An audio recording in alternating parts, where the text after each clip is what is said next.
Good morning, guys. Listen, it's Saturday. We're gonna try stab at it again, man. We're gonna go back to the MGM. We're gonna try it again. This is gonna be the last weekend. I'm not gonna be working, so next week I gotta get back to work. Gotta make some money, man. So, man, let's do it. Hold on. Before we go, man, I gotta get pumped. We gotta do some push-ups.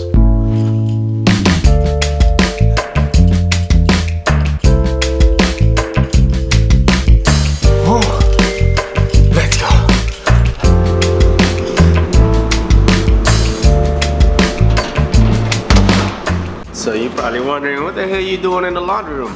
What else do you do at the laundry room? Of course do laundry. Come on, man. Anyway, now listen. My recording, for some reason, something happened to my phone. I don't know what happened to it. It was running slow, so I did a search on Google and trying to clear the cache. And I did something wrong, and I had to reset it. So all my recordings were just gone. So anyway, I'm gonna try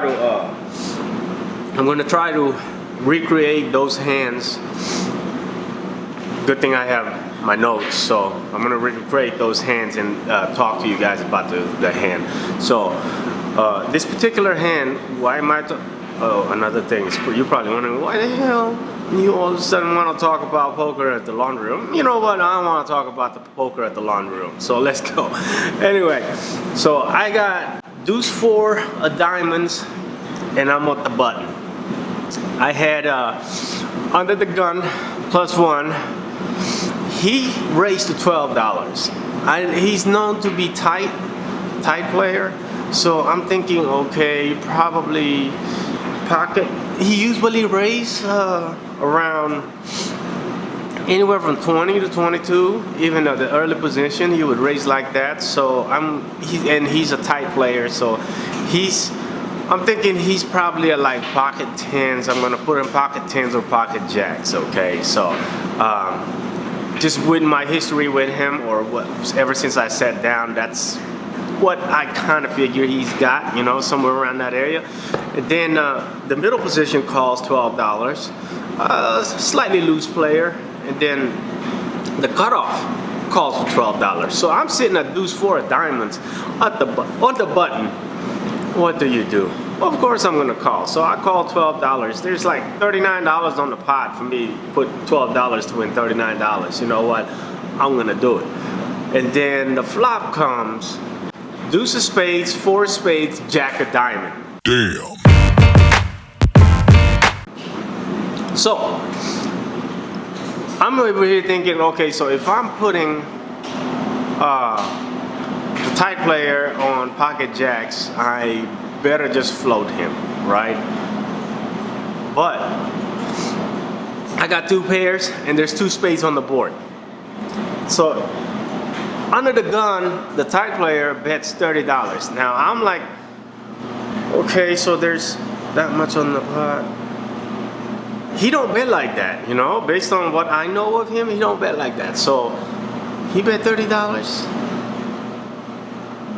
I'm thinking he's got an overpair, but I don't think he's got the nuts. I don't know. That's just my observation. Just based on, like I said, my history with him and the way he was acting and whatnot. So he bet $30. The middle position folds and the cutoff folds. So I'm sitting here looking at $30 bet on me. So I wanted to find out where I was at. I wanted to see if he had, see what I was thinking, if he actually had the hand, he would definitely repop me if I pop him. So I tried him. I said, I'm gonna raise $100. So I put in a whole stack of $100. And then he sat there and tanked and tanked and tanked. This is when I knew he didn't have it. Even if he was to call after that, all that tanking, I knew he didn't have it. I knew he didn't have pocket jacks. So he tanked, and he finally folds. We win the pot. So I don't know, I think it was a little bit of risky move on my part, just looking back to it now, but it worked out this time, but I think it was a little bit risky, but my read was correct. Position, you always got to think about position, you know, poker. That's what it does. You think about position. So anyway, I had Jack of Diamonds and, no, Jack of Clubs and 9 of Diamonds. I'm looking at my notes here. So I'm under the gun. Not good. So I open it to $9. The cutoff calls and the big blind calls. Small blind fold, so we're looking at $28. $28 onto the pot, and flop comes King of Spades, King of Clubs, Queen of Clubs. So now that is not a favorable flop for us. Now for a Jack 9 offsuit, I have no showdown value. I don't have position, so I said, I'm thinking, okay, I'm gonna do a C-bet. I C-bet for $12. Big blind folds, cut off calls. So turn comes 2 of hearts, brick, complete brick. So now I'm sitting here, okay, I'm out of position. I'm in it for $12 plus $9, $21 in it, and there's $52 into the pot total. So $52, I got $21 in there, and I'm looking at nothing, complete nothing.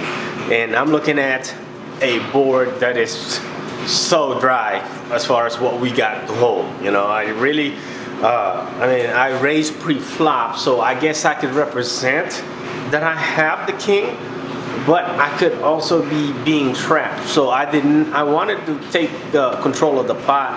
So I could not really take control of the pot, but I wanted to just slow down, so I surrender on c-betting on the river or on after the turn. So I just checked. He bets $25. So there's $52 into the pot, $25, just a little under half the pot. I can't do it. Jack 9 offsuit. I'm looking at King of Spades, King of Clubs, Queen of Clubs, and then 2 of hearts. I can't do it. So I vote.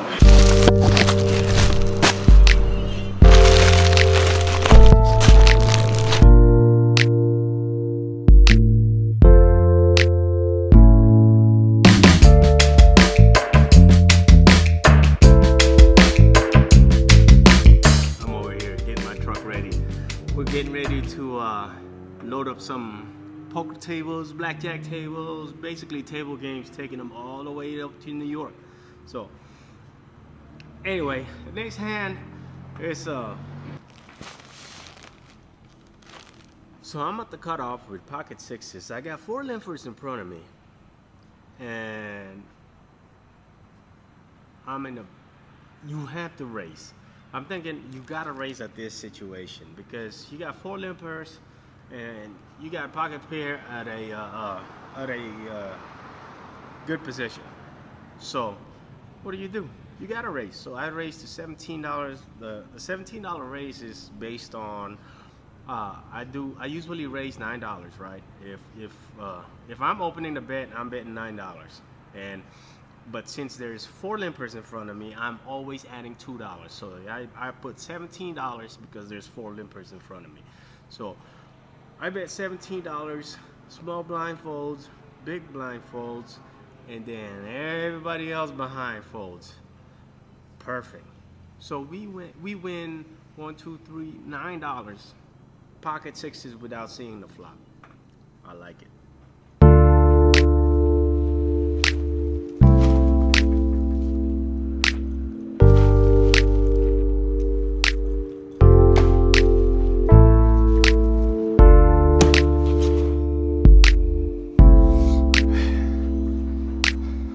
Right here, what do I use those blankets for? They're for is to protect the tables from straps. How did I end up talking about what I do for work? Man, you know what? It's a vlog. Anyway, let's go on to the next hand.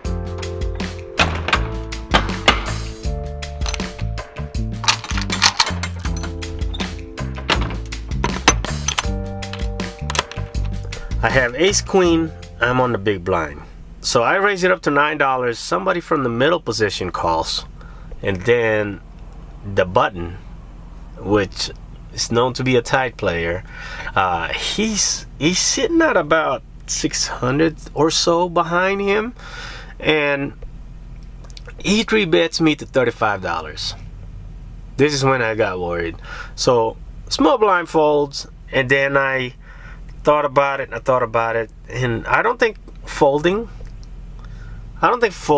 is a option for me here. Definitely calling, but raising out of position, it's a little tough. So that position is very important. Anyway, so I call for an additional $26, and mind you, this guy is a tight player, so I know I'm probably gonna put him more than like possibility ace king, pocket kings, possibly pocket queens. I don't think he's gonna 3-bet me on pocket jacks or pocket tens based on what I know of him. Okay, the middle position folds, and then flop comes king queen 7 rainbow. It was king of spades. Let me see my notes. Yeah, king of spades, queen of diamonds, and 7 of clubs. Nice flop, but against a tight player on the late, in the late position, or on the button, I don't know. I don't think I was too happy with that flop. So I wanted to test the water. So there's $85 into the pot, and I wanted to test the water. So I bet $25. I bet $25, and then he sat there for a minute. Button, the tight player, sat there for a minute, and 3-bets me again to $120. So now I gotta call $95. Bad situation. So at this point, I am either putting him on pocket aces or pocket kings. I mean, pocket aces, pocket kings, ace king. That's it. There is no other hands that I can put him on based on our history or based on my history with him. So tough situation. $95 more to me, and I'm out of position. I'm gonna have to give it up. I'm gonna have to lose that $50 or so, and I have to give it up. It's I think it's a smart fold, and I mean, I still got like 350 behind me. So with him covering me and him betting like that, it's not that's a tough situation. I don't think that's a situation I want to get into. So, and plus we're only holding a middle pair. We're holding a middle pair and a nice kicker, but there's an overpair. So it's not pretty. It's not pretty. I don't care what the card, what card come out next. And the ace does not favor us. It really doesn't. So I went ahead and fold. So after back and forth on the tables, I ended the night with $128 ahead. Not too shabby. Had a little bit more patience this time. So anyway, man, my trailer is all loaded up. I've got like 2 craps tables and 20 blackjack tables. I don't know how we got all that to fit in there, but it fitted. I'm at the Gold Coast right now. I'm getting ready to go to I got the truck park over here at the Gold Coast. So, but I'm getting ready to go to the Strip, shoot some videos. If you're watching, man, I want to thank you for watching, and I want to remind you that there is a subscribe button down below. There's also a like button down there. So go ahead and hit those buttons, man, and we'll see you next time.